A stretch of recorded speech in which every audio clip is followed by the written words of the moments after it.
Essa palestra foi encomendada para mim pelo pessoal lá do Espírito Santo, da AMA Espírito Santo, e eles me ligaram e falaram assim: Décio, o teu tema vai ser o que André Luiz tem a dizer sobre epigenética. E como de habitual, né, eu pensei, André Luiz tem alguma coisa a dizer sobre epigenética? Né? A epigenética é uma coisa tão nova que tem muito biólogo que não sabe o que é. Ainda não está sendo estudado nas escolas, é uma coisa assim, é a última novidade de genética. E está sendo discutida ainda e muito polemizada ainda por conta das consequências do que essas informações têm a dizer. E mais uma vez eu fui atrás e descobri que o André Luiz antecipou o conhecimento da epigenética em mais de 70 anos. Né? Então, a gente tem um tesouro enorme nas nossas mãos, enorme, incomensurável. Né? E é muito importante que a gente esteja consciente desse tesouro e que a gente saiba usá-lo com consciência como uma bússola, um norte mesmo, para direcionar os nossos estudos, as nossas pesquisas, que vão colocar a gente em grande vantagem em relação ao desenvolvimento do conhecimento científico. Então, a gente vai falar um pouquinho sobre isso, né? O que é epigenética, primeiro, para depois a gente ouvir o que o André Luiz tem a dizer sobre isso, tá?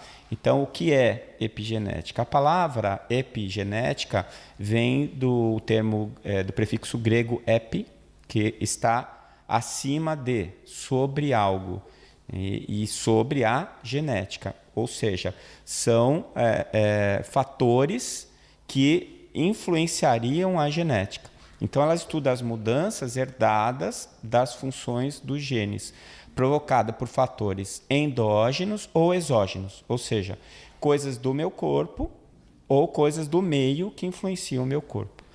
Essas duas coisas têm uma capacidade de mudar a minha genética. Então, a gente tinha, na nossa época, né, estou vendo aqui uma média de idade, mais ou menos, a gente aprendeu na escola que os genes determinavam as pessoas e determinavam a nossa vida. É a doutrina da ditadura dos genes. A gente aprendeu que a gente não tinha como fugir da nossa genética. Então tinha aquela coisa, não adote uma criança porque se ela for filha de um assassino, ela vai ser assassina. Né? A epigenética, a genética, o determinismo genético chegou à psicologia. Então, se você é irritado, seus filhos vão ser irritados porque geneticamente você está passando isso para eles. Hoje a gente sabe que isso é uma grande bobagem, não é assim que funciona. E mais, nós não somos os nossos genes. Os nossos genes servem aos nossos espíritos, né? A nossa mente, é o que nós somos na realidade. Então, o que acaba acontecendo é que a epigenética consegue explicar uma coisa que a genética clássica não conseguia. Então, como é que ocorria a evolução dos animais? Através da genética. Como? Através da alteração dos genes. E como essa alteração ocorre? Através da mutação. Então, o meio pode mutar um gene? Claro que pode. A radiação muta um gene, uma série de fatores que podem mutar o gene. Mas aí, o que acontece? Essa mutação, ela se daria entre uma geração e a outra, colocada à prova no meio, não é? Se fosse uma mutação que trouxesse uma característica vantajosa para o animal, aí entra Darwin, né? Ele fica mais resistente ao meio e vai ter um maior número de descendentes transmitindo essa característica genética. Só que a observação mostra que para eu ter uma mudança no código genético de uma espécie, eu preciso de várias gerações. 3, 4, 5 gerações. E muitas das observações feitas mostram que alguns animais precisam de mudanças muito rápidas para se adaptarem rapidamente a mudanças do meio ambiente. E que essas adaptações precisavam ocorrer de uma geração a outra. Na época da ditadura dos genes, a gente não tinha como explicar isso. E agora, com a epigenética, a gente explica. Por quê? Porque a epigenética explica o mecanismo com o qual as minhas mudanças fenotípicas podem ser transmitidas para os meus descendentes. Né? O que isso significa? O que é o fenótipo? O fenótipo é o que você vê quando você olha no espelho. O seu aspecto fenotípico. Né? E o seu aspecto genotípico é o que você observa quando você vai olhar o seu genoma. Então, nem tudo que está no seu genoma vai se manifestar fenotipicamente. Então, você pode ter um gene, um oncogene, um gene que determina um câncer, e esse câncer nunca se manifestar fisicamente. Ou seja, você não ter a manifestação biológica, física, de uma característica genética. Por quê? Porque nós descobrimos que os nossos genes não são a nossa identidade. Eles são conjuntos de softwares que estão disponíveis para serem ou não utilizados. Então, se você pegar o seu telemóvel, abrir o seu telemóvel, você vai ver um monte de ícones. Cada ícone é um programa, é um software, é um app, um aplicativo. Esse aplicativo, ele se manifesta espontaneamente? Não. Ele precisou ser programado. Então, quando você compra um telemóvel, você vai ligar ele e vão se apresentar aqueles apps que vieram de fábrica. Então, quando você vai reencarnar, você ganha um telemóvel. E nesse telemóvel vem alguns programas que já vieram do seu pai e da sua mãe. O que você faz com aquilo? O que você quiser. Você pode ligar e acionar alguns apps. Você pode programar alguns apps para eles serem ligados ou desligados. Ou você pode esconder alguns apps. Então, não tem aqueles que são bonitinhos, mas que você não sabe para que serve? E que você morre de medo de apertar? Porque se aperta, ele começa a perguntar um monte de coisa que você não sabe responder. E no final das contas, ele trava e você não consegue mais usar. Não é assim? Eu não sei se sou só eu que sou um ignorante da tecnologia. Então, aqueles que são mais bonitinhos são os primeiros que eu escondo. Porque toda vez que eu abro e olho, eu falo, mas que será que ele serve? E tenho vontade de apertar. E se for um oncogene? Melhor não. Então, o que eu faço? Eu coloco eles escondidos numa página que eu nunca acesso, para não correr o risco de apertar eles, mesmo que acidentalmente. Quando você põe no bolso antes de desligar, e aí a hora que você pega, ele está fazendo um negócio que você nunca viu ele fazer. Não é? Então, é exatamente a mesma coisa. Os nossos genes são softwares disponíveis para uso. Agora, a grande pergunta é, eu posso ativar todos, desativar todos? Eu consigo acrescentar, apagar? Então, essa pergunta era respondida como não. Depois da epigenética, a resposta é sim. Entretanto, a epigenética modifica a maneira como os genes vão se comportar e não determina quais são os genes que estão presentes ou não. Deu para entender essa diferença? Então, a genética, através da herdabilidade, ela explica quais são os softwares disponíveis, da onde eles vieram. E tem um detalhe, quando você começou a sua encarnação, você recebeu os apps do seu pai e da sua mãe, pegou o programa, o telemóvel na sua mão, as primeiras vezes que você for acionar aquele telemóvel, você pode acrescentar ou apagar apps. Depois que você começar o processo embriológico e já tiverem ocorrido algumas divisões celulares, essa possibilidade vai se esgotando. Então, quando eu reencarno, eu tenho duas maneiras de fazer modificações. Eu modifico os genes nas primeiras divisões celulares, e a doutora Madalena Goetz mostra isso num artigo muito importante que foi publicado na Science.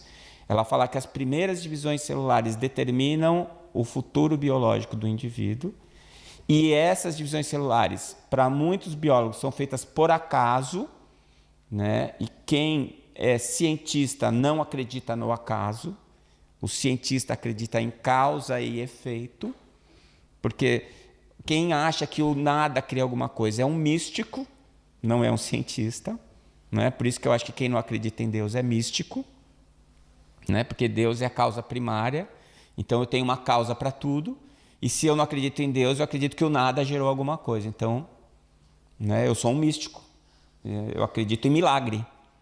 O nada criou algo, né? Então, essa característica básica é muito importante para que a gente entenda o desenvolvimento da epigenética. Portanto, a epigenética seria a influência sobre os genes da minha experiência, né, de vida.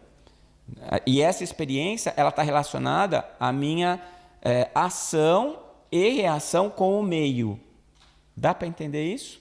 Então, por exemplo, se eu sou uma girafa primitiva com pescoço curto e eu descubro que estou passando fome, mas existem folhas tenras no alto de uma árvore e eu fico tentando me esforçar para pegar essas folhas tenras, então talvez eu consiga esticar um pouco o meu pescoço. Né? Quando eu for ter uma girafinha, uma filhinha girafa, a epigenética explica que talvez essa girafa, filha, possa nascer com o pescoço mais comprido. A genética clássica diz que isso não vai acontecer. Por isso que sepultaram as ideias de Lamarck. Porque Lamarck observou uma coisa verdadeira, mas ele não tinha uma explicação para aquela observação. A observação de Lamarck era a confirmação do aforisma de Diderot, ou seja, a função faz o órgão. Então não é só nascer com o pescoço mais comprido. Você pensa que é fácil ter um pescoção daquele? Né? Imagina a sua coluna. Nós temos um pescoço desse tamanho da dor. Você imagina o pescoço da girafa. Agora você imagina o tamanho do coração dela para jogar o sangue naquela altura. Você imagina a musculatura do pescoço dela. Não é uma coisa simples, exige soluções de engenharia. Não é? E aquilo vai se desenvolvendo de uma maneira de tentativa e erro, mas de uma maneira intencional. É a mesma coisa. Você acha que nós estamos terminados? O nosso projeto biológico está terminado? Não está. Todo mundo sabe que a nossa coluna vertebral não está boa ainda. Não é a última versão. Todo mundo sabe que o nosso joelho é um problema. Porque antes a gente dividia o corpo em 4 patas, agora são só 2. E por que a gente ficou de 2 patas? Para liberar a mão? Não, para liberar a boca, para poder falar. Por isso que eu falo que as mulheres são mais desenvolvidas que os homens, não é? Porque a fala possibilitou o pensamento contínuo. Então, o pensamento fragmentário do animal, para a gente sair do pensamento fragmentário para o pensamento contínuo, a gente precisou da evolução. Então, primeiro, a gente precisou aumentar o crânio, e para aumentar o crânio a gente teve que ficar em pé, porque a musculatura que segura a nossa cabeça vinha até aqui à frente, e a gente andando de 4 precisava dessa musculatura, porque senão a cabeça cai. Então, conforme a musculatura foi descendo para a nuca, para aumentar o volume do crânio, a gente teve que ir levantando o tronco para equilibrar a cabeça. Aí a gente liberou a mão, não precisou mais usar a boca para pegar as coisas, a gente começou a pegar com a mão. E aí a boca ficou livre para a gente poder falar. Não é? Tudo está girando ao redor disso. Olha que interessante, não é? Então, a doutora Irvine explica isso na primeira parte do livro O Cérebro Triuno. É muito legal. Então, o que está acontecendo? É uma questão de evolução. Então, as informações que eu vivenciei e as experiências que eu tive, epigeneticamente ficaram registradas em mim e eu sou capaz de transmitir isso para os meus descendentes. Então, isso explica a observação de Lamarck. E não anula Darwin, só complementa. Né? E tudo isso está ligado à evolução do espírito, que é quem realmente faz o comando. Por isso que diz que a evolução se dá em 2 mundos. Né? No mundo das ideias, onde se aprende, e no mundo físico, onde se aplicam os aprendizados do mundo espiritual. Então, os padrões epigenéticos são sensíveis às modificações do ambiente, que podem causar mudanças fenotípicas e que essas mudanças serão transmitidas para os nossos descendentes. E a epigenética seria definida, então, como mudanças herdáveis na expressão do gene, que não altera a sequência de DNA, certo? É aquilo que eu falei. Ela muda a maneira como esses genes se expressam, e não os genes em si. Então, depois das primeiras divisões celulares, os apps que você tem no seu celular e você usa os que você quer. Configura do jeito que você quer. Então, com os mesmos apps, eu posso ter uma tela na hora que eu abro, outra tela, ele pode me acordar em tal hora ou em tal hora. Eu faço o que eu quiser, né? É o mesmo celular, os mesmos apps e se manifestam completamente diferentes uns dos outros. Quem ainda tem alguma dúvida sobre essa questão, é só conhecer gêmeos idênticos, né? Eu conheço um, Gilson e Gelson, né? Eu tenho que esperar eles começarem a falar para saber quem é o psicólogo, quem é o médico. Porque eles são muito parecidos fisicamente, mas eles são espíritos completamente diferentes, com expectativas diferentes, ações diferentes, afetividades diferentes. É o mesmo celular, os mesmos apps, com configurações completamente diferentes, porque são espíritos diferentes, né? Muito bem. Então, a chave da epigenética está na expressão gênica. Quais são os apps que eu vou pôr para funcionar e qual a configuração que eu vou dar para cada um deles. Então, esse é o segredo da epigenética. Então, existem dois mecanismos principais envolvidos na expressão dos genes. O primeiro deles é a alteração da histona. A histona é um empacotador de DNA. Então, é assim, para o gene se manifestar, ele precisa estar livre. Os receptores do DNA têm que estar expostos para eles sofrerem a ação do RNA e para o citoplasma levar a informação da proteína. A histona é como se fosse um carretel. E o DNA é como se fosse a linha do carretel. Né? Esse exemplo não sou eu que deu, foi o André Luiz. Depois eu vou mostrar para vocês. Então, quando eu vou enrolando a linha no carretel, a linha que eu vou colocando em cima vai cobrindo a linha que está embaixo. Então, você imaginando o DNA como sendo a linha e a histona como sendo esse empacotador da linha, o que ficou embaixo não vai conseguir se expressar. Então, a histona já é uma maneira de expressar ou não expressar determinados genes. E a segunda maneira é o padrão de metilação do DNA. A metilação é um processo bioquímico que tampa o gene. Então, aquele gene escondido não consegue se expressar. Então, eu vou escolher, através do empacotamento do meu DNA, quais são os genes que vão ficar expostos, e desses que ficaram expostos, eu vou escolher os que eu vou apagar, que eu vou tampar e os que eu não vou tampar. Então, voltando para o celular, o da histona são aqueles apps que eu não sei para que eles funcionam, eu acho eles bonitinhos, mas eu não sei para que funcionam, eu boto numa página que eu nunca entro. Boto escondido lá, é a histona. E aqueles que estão nas páginas que eu mais entro, eu coloco numa posição mais para o centro, porque toda vez que eu vou pegar o celular, às vezes eu aperto algum que está perto da borda. Então eu coloco ele num lugar em que eu talvez não encontre. E existe aquele que eu posso bloquear. Eu vou lá, configurações, app, bloquear, né? Porque eu já sei para que ele serve e não quero. Tá certo? Aí é a metilação. Tá certo? Então, são esses dois padrões. Além desses dois padrões de expressão, eu tenho um controle de expressividade gênica que vai se dar pelo RNA, que são RNAs não codificadores. Não é aquele que leva a receita da proteína para o citoplasma. Né? É um RNA controlador. E ele pode interferir na transcrição dos genes. Ou seja, eu posso fazer uma alteração na divisão celular de maneira que eu impeça aquele gene de se expressar. Então, esses mecanismos eles vão atuar modificando a acessibilidade da cromatina para a regulação da transcrição. Né? Essa palavra transcrição, eu não sei se todo mundo sabe, é mais ou menos o seguinte: o gene ele tem a receita e a cozinha está no citoplasma. Então, se eu quero fazer bolo de fubá, eu tenho que ir lá no núcleo e falar assim, bolo de fubá. Aí vem o gene do bolo de fubá. Aí ele pega o RNA mensageiro e passa a receita do bolo de fubá. O RNA mensageiro sai do núcleo, vai no citoplasma, pega o ribossomo e fala bolo de fubá. Pega a farinha, pega o ovo, aí o ribossomo vai lá e faz o bolo de fubá. Entendeu? Então, o que o núcleo faz não é decidir o que você vai comer. Ele vai só te mostrar a receita.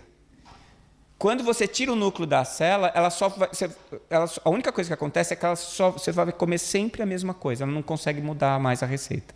A receita que está no citoplasma você vai ficar repetindo até cansar. Deu para entender? Por isso você tira o núcleo de uma célula, e quando a gente aprendeu na escola, a gente aprendeu que o núcleo era o cérebro da célula. Mentira.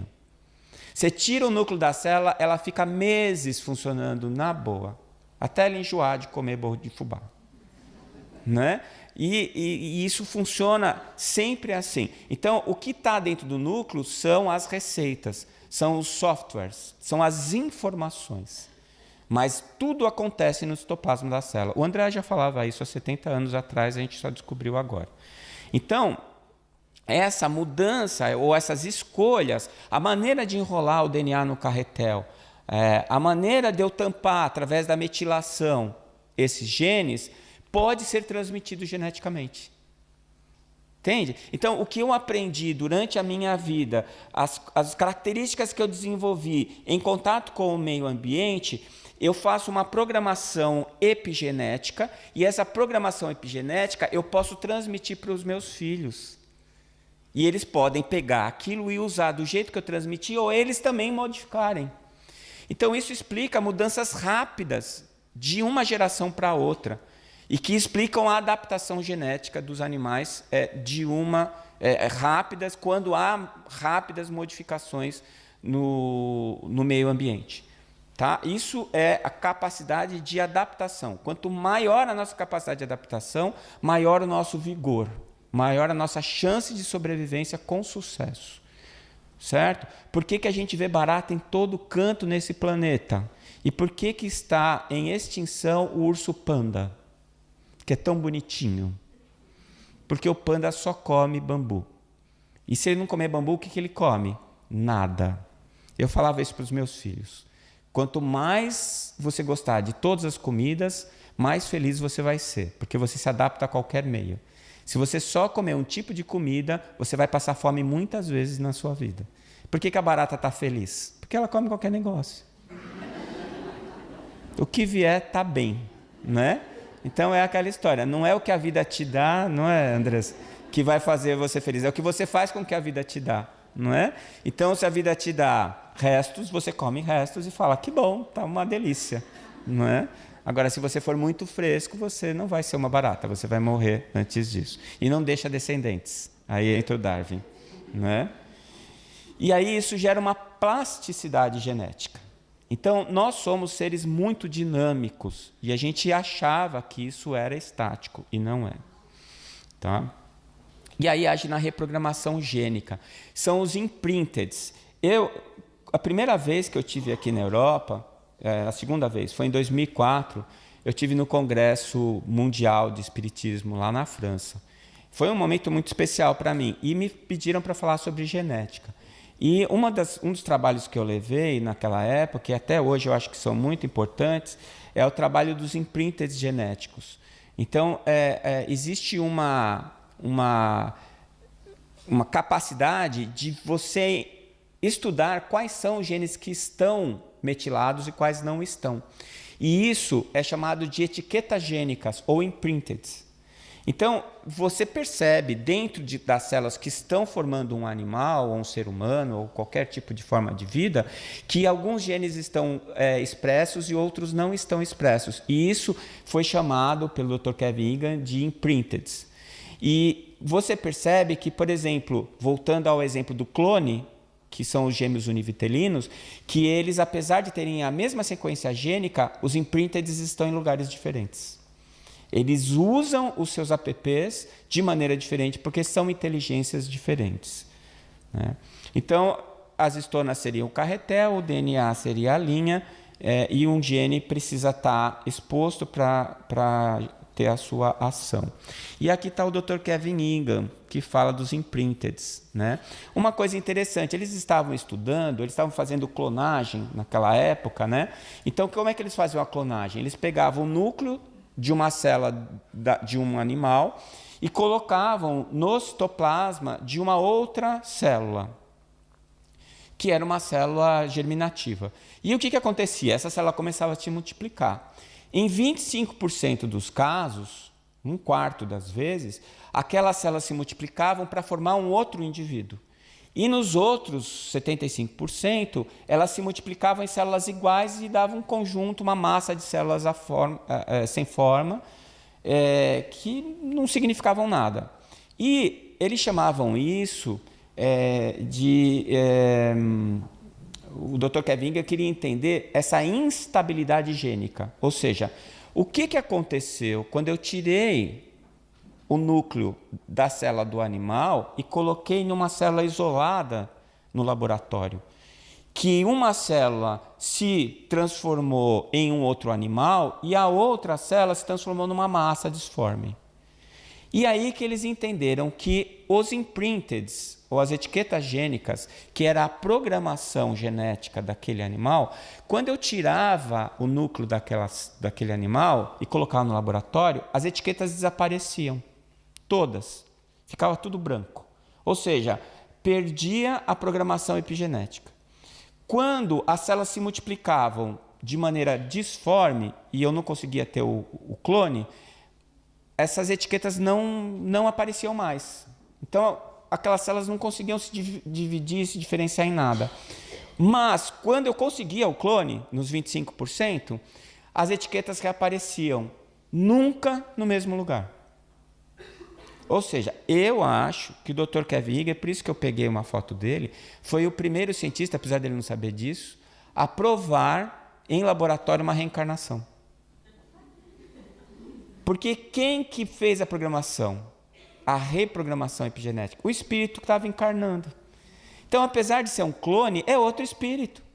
Quando ele recebe o celular, ele vai programar o celular dele do jeito que ele quer. O celular, né? O telemóvel. Né? Porque a palavra celular, a gente falando de célula, pode confundir também. É mais adequado o telemóvel. Certo? Deu para entender como é que funciona? Tá? Pelo menos assim? Superficialmente? Então é isso. Então a epigenética é muito importante, está sendo muito importante. Eu antes de vir para cá, de pegar o avião, eu perguntei para os meus filhos, né? Um está na faculdade de veterinária, os outros 2 estão fazendo 2º grau para prestar vestibular. E eu perguntei para eles se eles conheciam epigenética. Nenhum dos 3 conheciam. Eles não estão aprendendo, não faz parte do conteúdo ainda, né? Até porque ainda é uma coisa que está acontecendo, tá bom? Então, eu trouxe algumas frases de cientistas e de biólogos que estão na crista da onda estudando isso. E olhem só que interessante. Existem evidências científicas mostrando que hábitos de vida e o ambiente social em que uma pessoa está inserida podem modificar o funcionamento dos seus genes. Gente, isso é revolucionário. Para quem acreditava na ditadura dos genes, vem mais.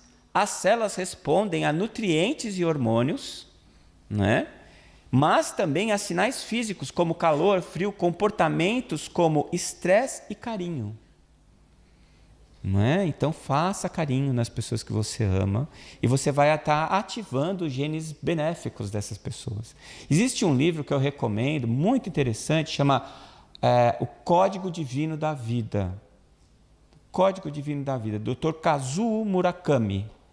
Né? Dr. Kazuo Murakami quase ganhou o prêmio Nobel de Genética quando ele identificou os genes que produzem a renina. Né? Ele achou a receita da renina dentro dos genes do núcleo. E ele fala sobre ligar ou desligar genes bons ou genes ruins.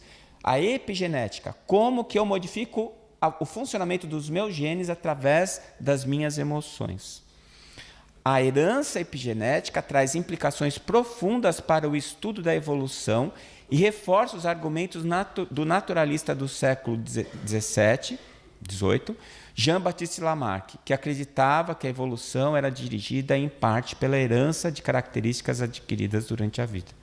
Então, tudo que o pessoal falou mal do Lamarck, tudo que detonaram o coitado do Lamarck, agora está tendo que voltar atrás. E já tem gente falando do neo-lamarquismo. Né? Na verdade, de neo não tem nada. É o lamarquismo mesmo, só que o próprio Lamarck falou, eu estou vendo isso. Ele não disse, isso acontece por causa daquilo. Se eu estou vendo isso. E agora cabe a nós explicarmos através do conhecimento que vai se acumulando. Muito bem. agora vamos para o nosso André Luiz. O que é que o André Luiz disse sobre a epigenética? Evolução em Dois Mundos, página 42.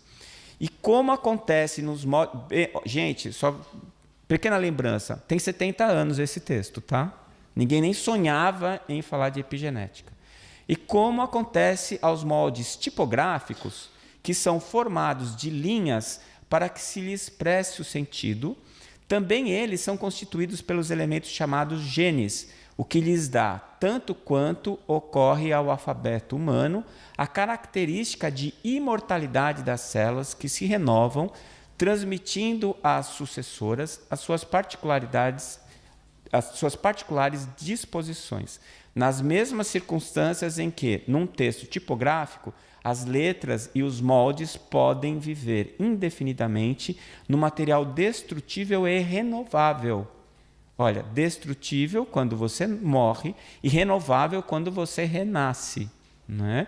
Por intermédio do qual se conservam e se exprimem na memória das gerações. O que ele está falando aqui? Ele está falando que o seu genoma é um texto. E que o texto é composto por linhas, por palavras. E que cada letra é um gene. Né? Então ele está dizendo que você, mudando a ordem das palavras ou a ordem das letras, consegue mudar o sentido do texto. Ele está falando de epigenética. Não é?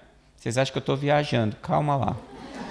Eis porque, interpretando os cromossomos à guisa de caracteres, em que a mente inscreve nos corpúsculos celulares que a servem. Aqui ele está falando textualmente que quem escreve o texto é a mente. E a mente é o espírito. É a fração expressa do espírito. Né? As disposições e os significados dos seus próprios destinos, caracteres que são constituídos pelos genes, como as linhas são formadas de pontos, estou sem o óculos, genes, os quais se mesclam, os elementos chamados bióforos. Gente, eu passei um bom apuro com esses bióforos. Eu conversei várias vezes com a doutora Marlene sobre esse assunto e eu descobri o que eles significam. Vou contar para vocês. Aguardem um minutinho. E tomando os bióforos nesses pontos como sendo os grânulos de tinta que os cobrem. Ou seja, o DNA, o genoma é o texto. Os genes organizados formam as palavras. Cada gene é uma letra. E a tinta usada para escrever a letra é um bióforo. Tá certo? Então, será lícito comparar os princípios germinativos nos domínios inferiores aos traços da geometria elementar, que apenas cogita de linhas e figuras simples da evolução para encontrar, nesses mesmos princípios, nos domínios superiores da alma, a geometria transcendente, aplicada aos cálculos diferenciais e integrais das questões de causa e efeito. Na hora que você vai encarnar, você vai fazer com que este texto traduza quem você é neste instante. Então, você atua sobre os genes. Aí alguém vai perguntar, poxa, então a gente tem que ser geneticista para encarnar. Bom, você digere o seu almoço todo dia e nem todos somos bioquímicos. Não é? O seu sistema nervoso central funciona, você tem emoções, você dorme, acorda e nem todos somos neurofisiologistas. Entender como funciona não significa capacidade de executá-lo, significa capacidade de entender como ele é executado. O Weismann, que foi o mesmo que combateu Lamarck, né, e que errou profundamente quando combateu Lamarck, foi quem cunhou o termo bióforo. Ele que inventou o termo. E o que ele queria dizer com bióforo, que etimologicamente significa portador da vida? Texto do Weismann. São os menores conjuntos de moléculas capazes de assimilar novas moléculas, crescer e se replicar. Ou seja, o bióforo são as moléculas capazes de reter fluido vital. São as moléculas capazes de formar um organismo biológico. São as moléculas capazes de se organizar a ponto de permitirem a manifestação de uma inteligência. Deu para entender? Quando você desencarna, você começa desencarnando pelos chakras, né, pelos centros de força, mas André Luiz afirma que você vai desencarnar molécula a molécula, não é assim? Quais são essas moléculas? São os bióforos. Você vai soltando bióforo por bióforo. E o que é um bióforo? Uma molécula composta por carbono capaz de reter temporariamente fluido vital. Portanto, capaz de expressar formas de vida. Tá? É por isso que o André Luiz usou a palavra bióforo, porque ninguém tinha usado essa palavra desse jeito, a não ser o Weismann. E ele queria dizer exatamente o que o Weismann estava dizendo. É a ligação da molécula com a vida. Então, são estruturas moleculares capazes de se ligar ao fluido vital. Pensei que você ia mostrar o de 5, eu já estava taquicárdico. 10 está beleza. Toda a matéria viva é constituída por bióforos, mas há diferentes tipos entre eles. Então, não é o mesmo bióforo para todo mundo. Cada tipo de vida, cada forma vai ter um tipo específico de molécula que vai adquirir uma capacidade específica de retenção de fluido vital. Tá certo? O André Luiz fala também que o diamante é a última forma do carbono antes da matéria orgânica. Não é? Então, o átomo do carbono, de alguma maneira, tem uma propriedade de retenção de fluido vital. E para que ele manifeste vida, ele precisa ter essa capacidade. Só que ele não é uma ligação estável, é uma ligação instável. Por isso eu preciso renovar essa ligação com o carbono. É por isso que a gente precisa trocar a matéria do nosso corpo o tempo inteiro. É por isso que a nossa pele descama, a mucosa do nosso intestino muda, o nosso sangue troca a cada 120 dias e por aí vai. Porque a gente vai fazendo turnover, modificação. A multiplicação da célula garante mais fluido vital preso. Quando eu perco a capacidade de renovar, eu envelheço e desencarno. Né? É o princípio da telomerase. A telomerase é uma enzima que quebra o telômero. Cada vez que ela quebra o telômero, divide a célula. Quando gastar o telômero, não dá mais para dividir, você vai ficar velho e vai desencarnar. Tá certo? Graças a Deus. A pessoa ficar aqui sempre, para sempre, pela eternidade, né? Não é legal. Eu não acho, pelo menos. Muito bem. Então, se a gente falou do carretel, da linha, né? O André, ele fala, o genoma é o texto, o DNA é a frase, o gene é a letra, o bióforo é a tinta. Com que você escreve o que você é. É a maneira de você se manifestar, biologicamente, tá? Usando essas estruturas. Então, o cara não é fácil. Missionários da Luz, na página 190, ele fala, o pensamento, aí agora a gente vai para aquela parte em que o biólogo fala que as emoções podem mudar a epigenética. E ele fala, o pensamento envenenado de Adelino, vocês lembram do Adelino, o pai do Segismundo, que ele não queria deixar o Segismundo reencarnar? Ele fala, o pensamento do Adelino envenenado destruía as substâncias da hereditariedade, intoxicando a cromatina dentro da própria bolsa seminal.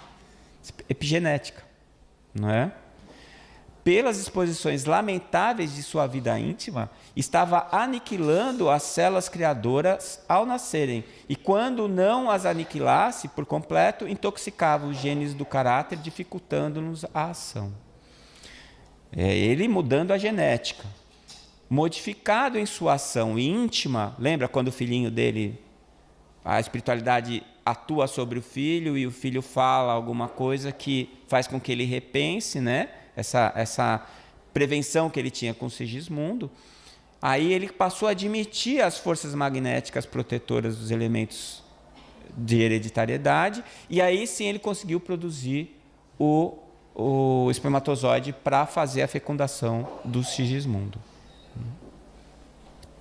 Alexandre, porém, sempre gentil e benevolente, missionários da luz, acentuou: este não é um estudo que você possa entender por enquanto. Estou examinando a geografia dos genes e nas estrias cromossômicas, a fim de certificar-me até que ponto poderemos colaborar em favor do nosso amigo Segismundo. Ou seja, o Alexandre estava olhando os apps do telemóvel do Segismundo. e vendo o que a gente pode mexer aqui para ajudar o Sigismundo a reencarnar. Com recursos magnéticos para a organização das propriedades hereditárias. Então, dá para você fazer antes, e aí isso é feito pelos geneticistas espirituais, você fazer uma programação para que aquele espermatozoide que traz aquela informação genética que vai ser a mais importante, seja aquele que chegue naquele óvulo que vai ser o conteúdo mais importante para que juntos eles deem um ponto de partida mais favorável para você. Porque você precisa nesse instante.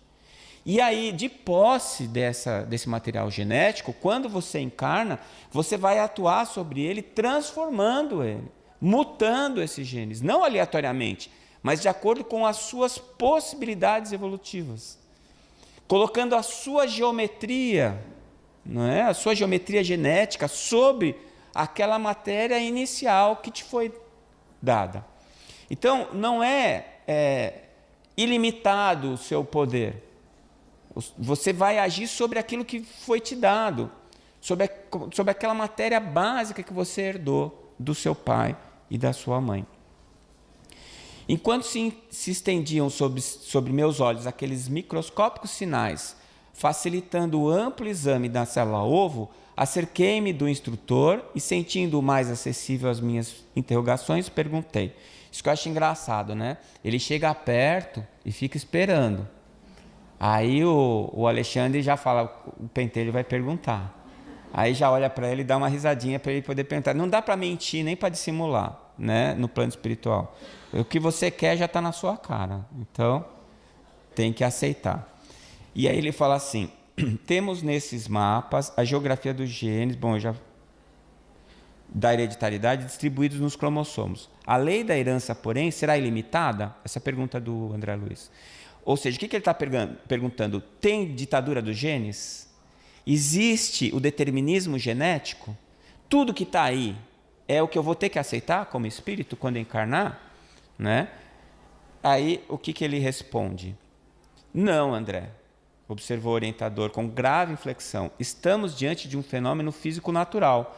O organismo dos nascituros, em sua expressão mais densa, provém do corpo dos pais que lhe entretêm a vida e lhes criam os caracteres com o próprio sangue. Todavia, em semelhantes imperativos das leis divinas para o serviço de reprodução das formas, não devemos ver a subversão dos princípios de liberdade espiritual imanente na ordem da criação infinita. Ou seja, eu tenho a base, mas eu faço o que eu quero. Então, se você fala, a culpa de eu ser baixinho é do meu pai e da minha mãe, mentira, a culpa é sua. Ah, bem que meu pai e minha mãe têm olho azul, por que eu nasci com olho castanho? Porque você escolheu. Ou porque era o que dava para agora, é o que se tinha para hoje, não é? Porque se você tivesse tudo que você acha que você devia ter, muito provavelmente você ia se enrolar. Então você recebe na medida aquilo que é necessário para que você consiga atingir os seus objetivos principais e imediatos. Por isso mesmo, continua o Alexandre, a criatura terrena herda tendências e não qualidades. Vejam bem, tendências e não qualidades. As primeiras cercam o homem que renasce, desde os primeiros dias de luta, não só em seu corpo transitório, mas também no ambiente geral em que foi chamado a viver. Então, as tendências te são dadas tanto pela genética quanto pela cultura e o ambiente onde você foi inserido nessa tua encarnação. Aprimorando-se, as segundas resultam do labor individual da alma encarnada, na defesa, educação e aperfeiçoamento de si mesma nos círculos benditos da experiência. Tudo é bonitinho, preparado para você. Você recebe na sua casa, lá no plano espiritual, um pacotinho, reencarnação, Décio e Andoli. Veja bem, você vai nascer em São Paulo, não vai dar para passar de 1,66 m, certo? Vai ter que lutar com aquela sua barriguinha a vida inteira, né? É isso aí, é o que temos para você. Em compensação, vamos te dar uma mãe e um pai top de linha. Você vai ter toda a oportunidade de estudar. Você aproveite a oportunidade, não é? Lá pelas tantas nós vamos te apresentar um espírito também que vai fazer uma diferença enorme para a tua vida, a doutora Marlene. Presta atenção no que ela vai te falar, gruda nela. E você vem com tudo pronto. Se você vai fazer ou não, é com você. Então não adianta reclamar, gente. Não tem terceirização de responsabilidade. Está tudo com a gente mesmo. E essa é a melhor e a pior notícia do espiritismo. A culpa é sua. Só a inteligência consegue traçar linhas inteligentes. Então, em razão disso, e entendendo-se aos objetivos finalistas do universo, não será possível esquecer o plano divino quando se trate de qualquer imersão mais profunda na genética, ainda mesmo que isso repugne os cultores da ciência materialista. Os próprios cientistas do projeto Genoma já estão escrevendo livros falando que a genética não é determinista. Isso caiu por terra de um jeito assim absurdo. Não foi uma queda, foi um tombo. E ainda tem gente que acredita que o núcleo da célula é que determina a vida, tem gente que ainda acredita que o DNA determina o indivíduo, tem gente que acredita que a genética está acima da mente, não é? Mas é uma questão de tempo. Tem gente que não acredita que o homem foi à Lua, não é? Então é a forma de você ver a realidade. Lembra que eu falei? Cada um vê o que quer, o que pode ver, o que deseja ver, e não a realidade em si. Ação e reação. A alma humana é uma consciência formada, retratando em si as leis que governam a vida, e por isso já dispõe até certo ponto de faculdades com que influir na genética, modificando-lhe a estrutura, porque a consciência responsável herda sempre de si mesma, ajustada às consciências que lhe são afins. Epigenética. Então, vocês estão vendo, são vários livros em que o André Luiz cita a nossa capacidade de interferir na nossa genética.